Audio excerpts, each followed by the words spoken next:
외모가 점점 더 중요해지는 세상, 우리가 얄팍해서일까요? 아닙니다. 미디어 탓도 우리 세대가 유독 외모에 미쳐서도 아니에요.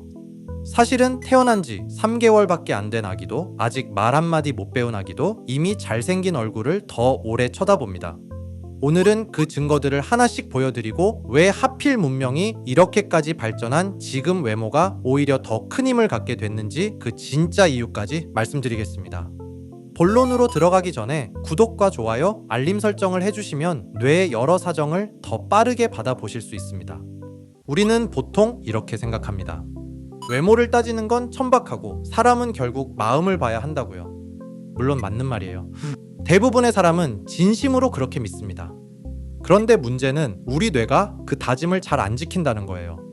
머리로는 마음을 보자고 하면서 실제 판단은 얼굴에서 이미 끝나 있는 경우가 많습니다. 심리학에는 이 습관을 부르는 이름이 있어요. 아름다운 것은 좋은 것이다. 영어로는 What is beautiful is good. 잘생기고 예쁘면 성격도 좋고 똑똑하고 심지어 더 정직하고 성실할 거라고 지레짐작하는 우리 마음의 지름길을 말합니다. 이름은 거창하지만 사실 여러분도 오늘 하루 한 번쯤은 했을 그 판단이에요. 처음 본 사람 얼굴을 보고 좀 착해 보인다, 좀 예민해 보인다 하고 속으로 점을 찍는 것. 그게 바로 이 착각의 정체입니다. 이게 진짜 존재하는지 1972년 미네소타 대학교의 캐런 다이온과 두 동료가 실험으로 확인했습니다. 방법은 놀랄 만큼 단순했어요. 대학생들을 불러다가 얼굴 사진 몇 장을 보여줍니다. 그리고 물어요. 이 사람은 어떤 성격일 것 같은가요? 결혼 생활은 행복할까요? 직업적으로 성공할까요? 얼마나 좋은 부모가 될까요? 여기서 중요한 건 참가자들에게 주어진 정보가 오직 얼굴 사진 한 장뿐이었다는 겁니다. 이름도, 직업도, 말투도 아무것도 없었어요. 순수하게 얼굴만 보고 그 사람의 인생을 상상하게 만든 거죠. 결과는 어땠을까요?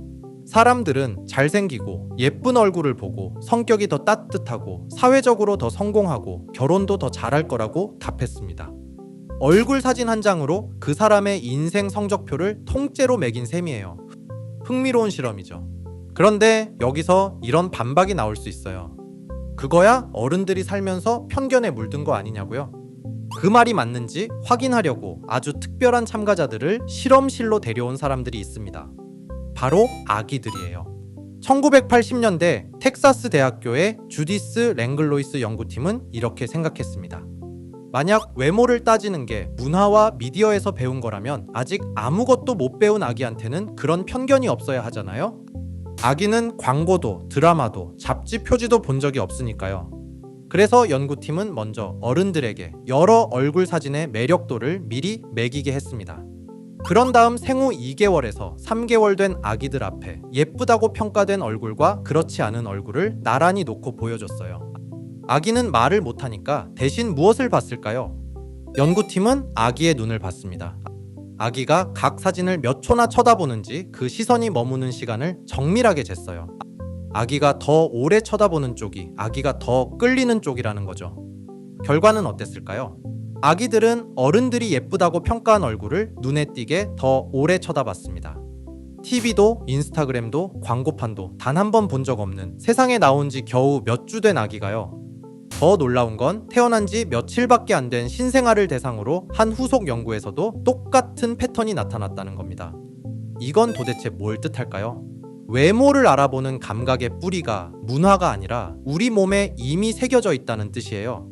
그러니까 여러분이 예쁜 걸 예쁘다고 느끼는 건 어디서 배워서가 아니라 그냥 처음부터 그렇게 태어난 겁니다. 여기까진 좀 귀여운 이야기죠.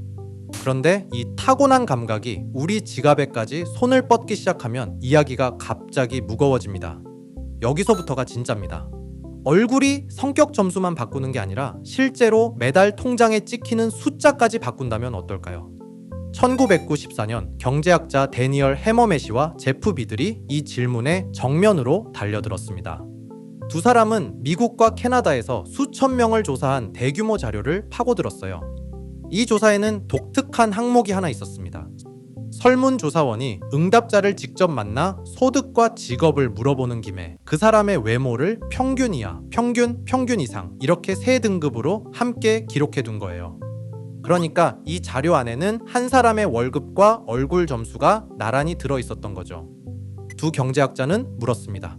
학력이 같고 경력이 같고 하는 일이 같다면 오직 얼굴 차이만으로 월급이 달라질까? 결과는 어땠을까요? 외모가 평균 이하로 분류된 사람은 평균인 사람보다 시급을 대략 9%덜 받고 있었습니다. 반대로 평균 이상인 사람은 5%더 받고 있었죠. 학력도 경력도 전부 똑같이 맞춰놓고 순수하게 얼굴만 남겼을 때의 차이가 이만큼이었던 거예요. 연구진은 이 현상에 이름을 붙였습니다. 미모의 프리미엄 그리고 못생김의 벌금. 얼굴이 그 자체로 연봉 협상의 카드가 되고 있었던 겁니다. 심지어 같은 두 사람이 변호사들을 따로 조사했을 때는 사람을 많이 상대해야 하는 민간 로펌일수록 이 미모의 프리미엄이 더 크게 나타났어요. 얼굴을 많이 팔아야 하는 일일수록 얼굴값이 더 세진 거죠. 우리가 그토록 마음을 보자고 다짐하는 사이에도 노동시장은 조용히 얼굴의 값을 매기고 있었습니다. 그런데 이 프리미엄은 아무 때나 똑같이 세지 않습니다. 유독 강해지는 순간이 따로 있어요. 그 단서가 다음 이야기에 있습니다. 바로 이 지점이 오늘의 핵심입니다. 같은 얼굴이라도 상대가 나를 오래 겪을수록 그 프리미엄은 서서히 흐려집니다. 여러 연구에서 반복해서 나타나는 패턴인데요. 처음 보는 사람을 평가하거나 짧은 시간 안에 협상을 끝내야 하는 상황에서는 외모의 힘이 압도적으로 커집니다. 반대로 실력을 증명할 데이터가 차곡차곡 쌓이고 그 사람과 오래 부대끼며 지낼수록 외모의 영향력은 점점 줄어들어요.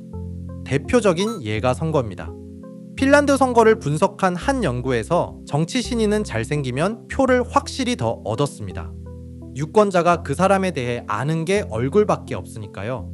그런데 이미 여러 해 일에서 실적이 쌓인 현역 정치인에게는 외모 효과가 거의 사라졌습니다. 유권자가 이제 얼굴 말고 판단할 근거를 손에 쥐었기 때문이에요. 정리하면 이렇습니다. 정보가 없을 때, 시간이 없을 때, 바로 그때 얼굴이 다른 모든 걸 대신 말해줍니다. 반대로 정보가 쌓이고 시간이 흐르면 얼굴은 조용히 뒤로 물러나요. 자, 문제는 다 봤습니다. 아기도, 연봉도, 선거도 전부 얼굴을 따라갔죠. 이제부터가 진짜입니다. 여기서 맨 처음의 질문으로 돌아가 볼게요.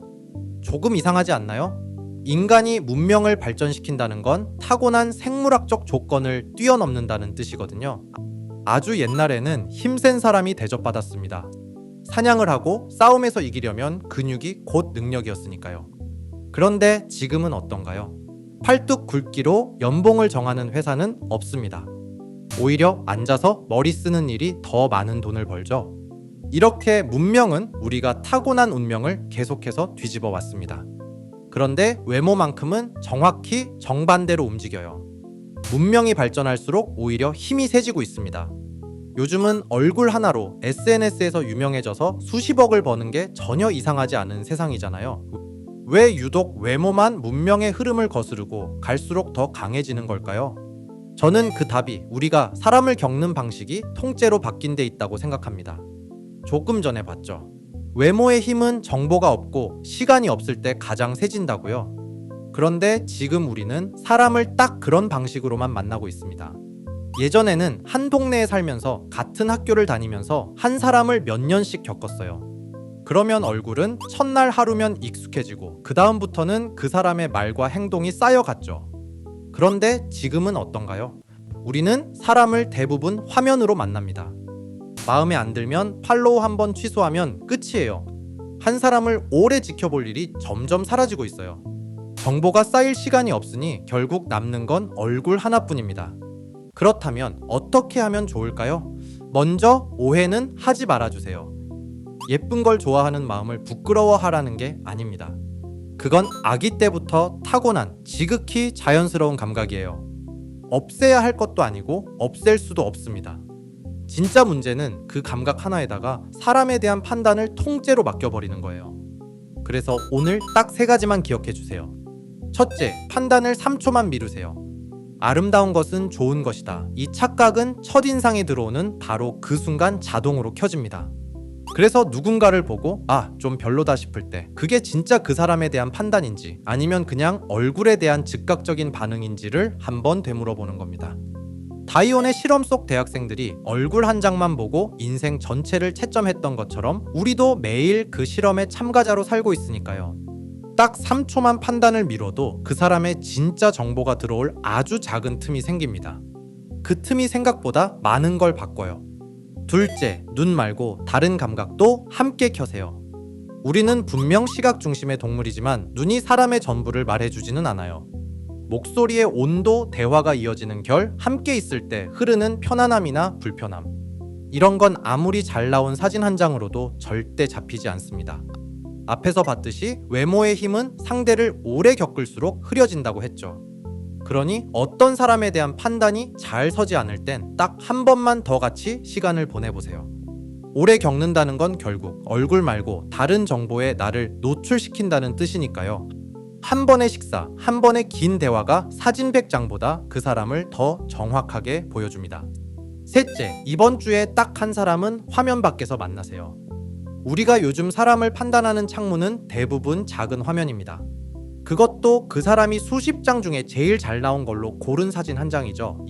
이건 사실 외모의 힘이 가장 세지는 최악의 조건이에요. 정보는 없고 시간도 없고 오직 화면에 잘려 들어간 시각 정보 하나만 덩그러니 있으니까요.